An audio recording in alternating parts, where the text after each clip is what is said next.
Hello प्यारे बच्चों, तो चलिए इस क्वेश्चन को डिस्कस करते हैं। सबसे पहले आपको क्वेश्चन को अच्छे से पढ़ लेना है। अपने को गिवन क्या है, जो ए बी सी जो है वो डिस्टिंक्ट पॉजिटिव है, ठीक है ना। और ये किस में है, जीपी में। ओके। और अपने को बोल रखा है ये log A to the base C, log C to the base B, log B to the base A, ये जो है आपका किस में है, एपी में। तो इस एपी का आपको कॉमन डिफरेंस बताना है, ठीक है ना। क्वेश्चन सिंपल है, बस थोड़ा कैलकुलेटिव है, ठीक है ना। तो जब ए बी सी अपना जीपी में है तो सबसे पहले हमने ये टर्म सेलेक्ट कर लिया, जो चलो भाई पहला टर्म ए ले लेते हैं और सेकंड ए आर और थर्ड ए आर स्क्वायर। और इस जीपी का कॉमन रेशियो कितना है, आर है, ठीक है। और सेकंड इंफॉर्मेशन है जो ये टर्म्स किस में है, एपी में है। तब ए और बी और सी इसको आप रिप्लेस कर दो, ठीक है ना, चलेगा। तो यहाँ पे हमने ये जो ए बी सी हमने लेट किया है, इन सारे प्लेस पे, मतलब जहाँ पे ए है वहाँ पे ए रख दिया, सी के प्लेस पे ए आर स्क्वायर रख दिया। यहाँ पे भी क्या आ जाएगा, ए आर स्क्वायर आ जाएगा, देन ए आर आ जाएगा, ए आर और ए आ जाएगा, ठीक है ना। इससे थोड़ा कैलकुलेशन आपका इजी होगा, ठीक है ना। अब इसमें बेस चेंजिंग थ्योरम आप लगा दो, लॉग में जो आपने पढ़ा होगा। अगर log x to the base y है और हमें इसका बेस चेंज करना है, तो एक एक लॉग आप न्यूमरेटर में ले लो और एक लॉग आप डिनोमिनेटर में ले लो। अब आप डिफाइंड बेस जो है आप दोनों प्लेस पे सेम रख लो। तो ये जो इसका आर्गुमेंट था वो न्यूमरेटर वाले लॉग का आर्गुमेंट बन जाएगा, और जो बेस था वो यहाँ पे डिनोमिनेटर वाले लॉग का आर्गुमेंट बन जाएगा। क्लियर है। तो ऐसे ही हमने यहाँ पे बेस चेंजिंग थ्योरम लगा दिया है इन तीनों टर्म में, ठीक है ना। अब इसको थोड़ा सा सिंप्लीफाई करोगे तो आपको दिख रहा है, अगर यहाँ पे जो आपका बेस और आर्गुमेंट अगर सेम होता है उसका वैल्यू 1 होता है। और आपको पता है यहाँ पे प्रोडक्ट में है तो इसको अपन स्प्लिट कर सकते हैं। ऐसा लिख सकते हैं log A to the base A plus log R square to the base A. तो ये 2 आगे शिफ्ट हो जाएगा, तो कैसा दिखेगा ये, 1/1 plus log are to the base a. Simple calculation है। तो ये आप इसको सिंप्लीफाई कर लोगे। ओके।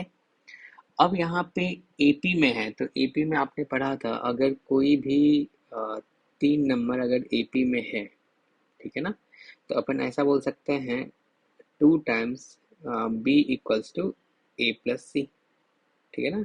मतलब 2 टाइम्स मिडल टर्म किसके इक्वल हो जाता है, फर्स्ट प्लस लास्ट टर्म के सम के इक्वल हो जाएगा। ये भी वहीं से आता है, जो दो टर्म्स का जो कंजुगेटिव डिफरेंस है वो इक्वल आएगा, तो वहीं से ये रिलेशन मिलता है। तो हमने मिडल टर्म को 2 से मल्टीप्लाई कर दिया और ये फर्स्ट टर्म और लास्ट टर्म को ऐड कर दिया।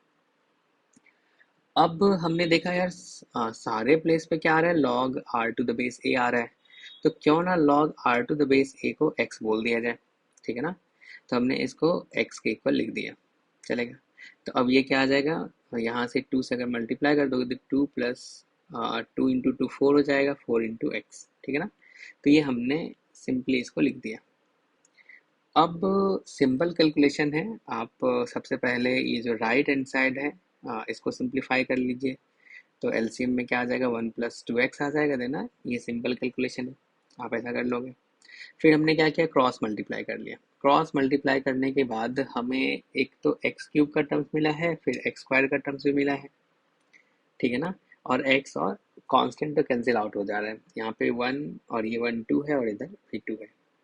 तो एक साइड हमने शिफ्ट कर दिया और इसमें देखा जो है एक्स हम लोग कॉमन ले सकते हैं, तो अंदर में ये क्वाड्रेटिक जैसा मिलेगा, ठीक है ना। तो जब ये क्वाड्रेटिक जैसा ये वाला पार्ट मिला तो यहाँ पे हमने देखा यार इसका फैक्टर तो कोई इजी सा दिख नहीं रहा है, तो श्रीधराचार्य इक्वेशन लगा दिया जाए। तो उससे हमने यहाँ पे रूट फाइंड कर लिया।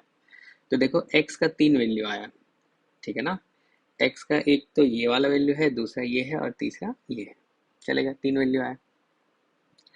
अब इसमें ध्यान से देखना है, जो पहला जो ये है एक्स इक्वल्स टू ज़ीरो। तो X equals to zero, X आपने किसको लेट किया था, log are to the base A को। तो यहाँ से आर देखो कितना आ जाएगा, 1 आ जाएगा। जब आर 1 आएगा तो आप सोचो ये जो आपका ए बी सी था ये क्या था, ए था, और दूसरा ए आर और ए आर स्क्वायर था।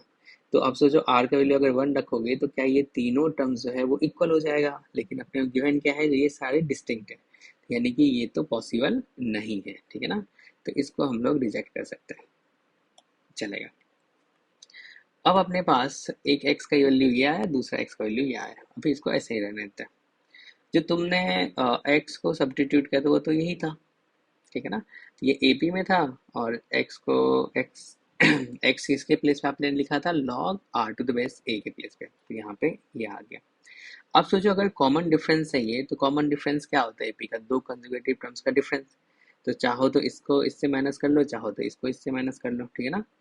तो हमने ये वाला इस माइनस कर दिया, मतलब थर्ड टर्म को सेकंड टर्म से माइनस कर दिया, क्योंकि थोड़ा सा कैलकुलेशन मुझे आसान लगा इसके थ्रू। तो यहाँ पे कॉमन डिफरेंस आ जाएगा दिस माइनस दिस, ठीक है ना, ये आ गया। अब जब आप इसको कैलकुलेट करोगे तो देखो ये टर्म्स और ये कैंसिल आउट हो जा रहा है, ये कुछ ऐसा बढ़िया सा बन रहा है। तो इस बार x जो आपने फाइंड किया था, तो x क्या आया था भाई? x आया था 3 ± √33/4। हमने यही रख दिया, मतलब इन दोनों को बोले चलो दोनों एक साथ ही अपन रख लेते हैं प्लस माइनस के साथ, ठीक है ना। हाँ, क्योंकि अलग से नहीं करना पड़ेगा आपको। तो अब क्या है, x के प्लेस पे हमने यहाँ पे लिख दिया, x क्या है अपना? x है अपना 3 ± √33/4। अब जब इसका स्क्वायर करोगे तो आपको पता है नीचे में 4 का स्क्वायर यानी कि 16 बाहर आ जाएगा, ठीक है ना। और इसका स्क्वायर आ गया, और यहाँ पे भी x के प्लेस पे रख दिया। अब सिंपल सा कैलकुलेशन है भाई। नीचे वाले पार्ट में आपको पता है 4 यहाँ पे जाएगा, एलसीएम लोगे तो ये 7 बन जाएगा, और 7 ± 33/4 होगा। तो एक 4 तो कैंसिल करके यहाँ पे 4 आ जाएगा, तो ये 1/4 आ गया, और साथ में ये वाला पार्ट आ गया।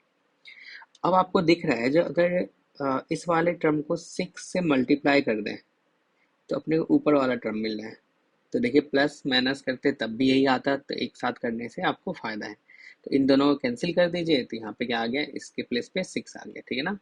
तो 6 इंटू 1/4 कितना आ जाएगा? 3/2 आ जाएगा। तो ये आपका जो एपी जिसका आपको चाहिए कॉमन डिफरेंस, तो अपने को कॉमन डिफरेंस किसके इक्वल मिल गया? 3/2 के इक्वल मिल गया।